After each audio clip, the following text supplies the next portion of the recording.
Hello, welcome to Oxford Heirlooms. In this video, we're going to work on the back facings of the little dress and sew the 4 buttonholes on the back of the right side. Okay, now it says to turn each facing to the inside of the gown, folding along the fold lines, press it, and then stitch the facing into place with either tiny running stitches or machine stitch, and I think I'll do a machine stitch. Okay, work buttonholes on the right facing as marked on the pattern. Use a stabilizer under the fabric, such as tissue paper, when stitching the buttonholes. So I'll be working on that. Okay, so let me take my pins out of my pattern piece and move the pattern. Well, I still need the pattern piece to mark the buttonholes once I get the little facing sewn. Okay, now I already have, move my pattern piece out of the way. Okay, I've got it marked for the right side. Here's the right side, and there's the left side. Okay, so let me go to the ironing board and fold my facings on the 2 fold lines, and I'll be right back. Okay, I've got both of my facing pressed toward the inside. So one at a time, I've got green thread in the sewing machine, and I'm going to carefully stitch this facing to the inside. Just catching the fold of the fabric as I sew.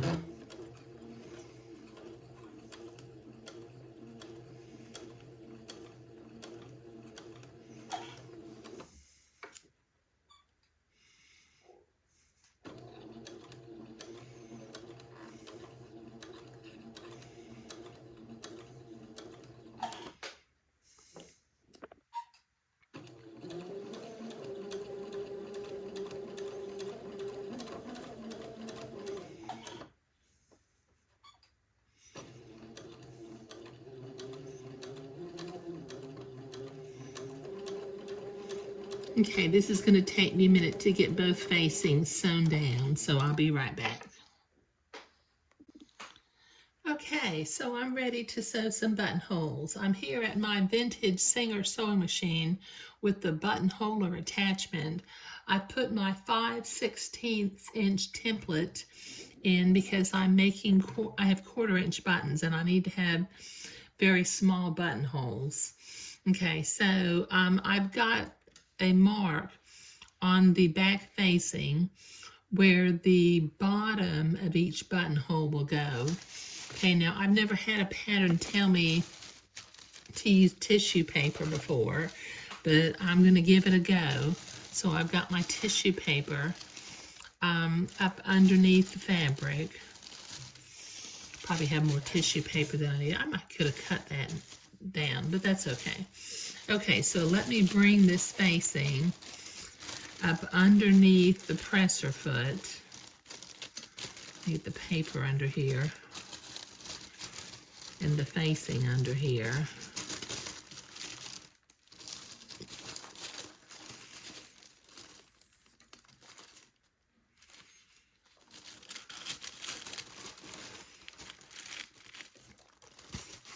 Okay, now I'm going to line the facing up with the bottom, the edge of the presser foot. Let me see if I can see. There we go. Okay, and then I'm going to drop my needle in at the level of the blue line. I need to come forward just a little bit. And drop my needle. Okay. Now I'll sew a buttonhole. Let's see how this works with tissue paper. I've never done this before.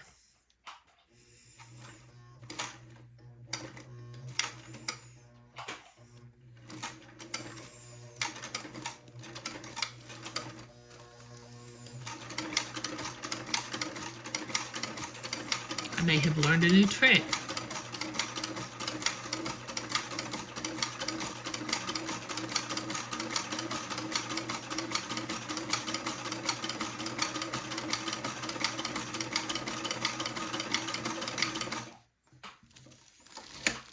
Okay, there's one buttonhole done.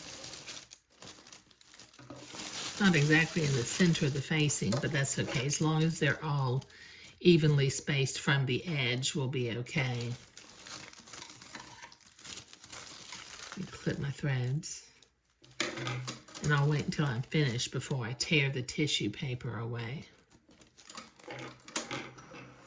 Okay, now I need to click to the top of the buttonhole attachment again of the template. Bring my fabric and tissue paper back in. Line up on the edge of the presser foot again.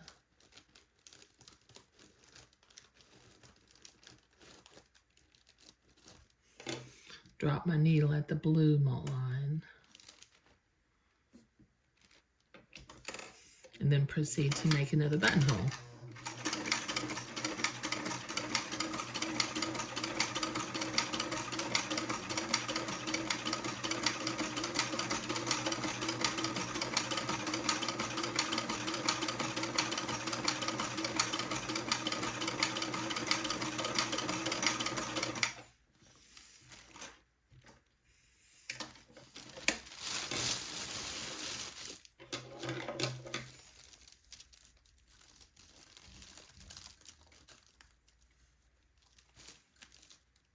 Clip my threads.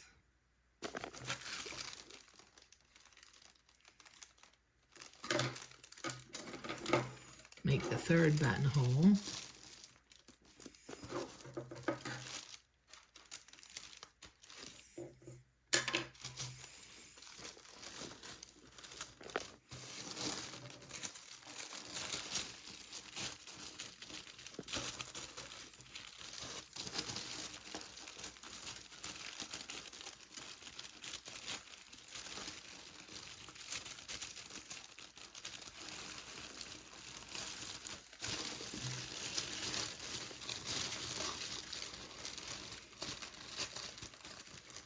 Line this up on the presser foot.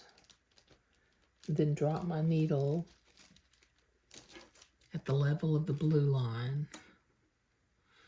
Let me check, make sure I clicked all the way to the back. Yes, I did.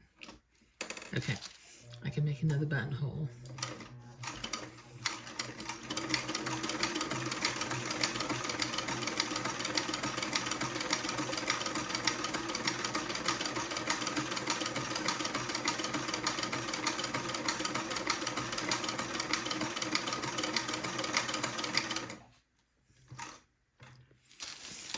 Okay, now I've got one more buttonhole to do.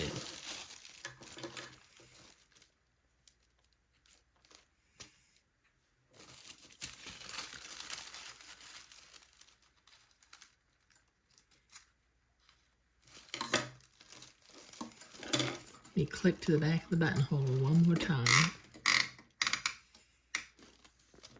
And bring my fabric and tissue paper back over.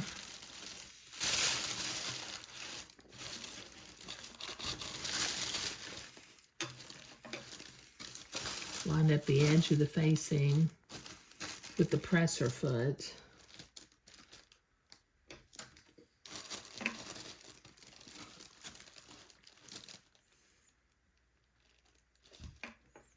Drop the needle in at the blue line. There we go.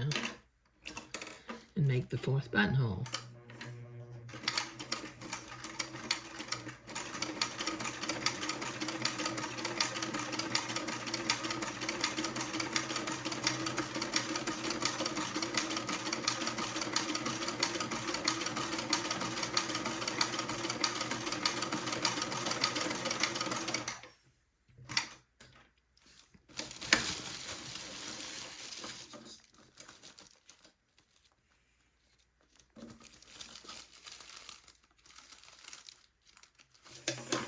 Okay, let me pull this tissue paper off. Oh, it already came off. Let me make sure I don't have any tissue paper on the inside of the dress.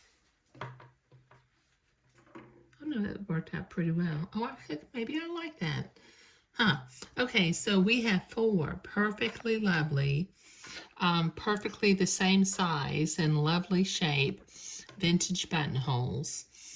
So in the next video, we will begin to sew some entree to the shoulder seams of the raglan sleeves. But in this video, we were creating the back facings and sewing the buttonholes on the right side. Thank you.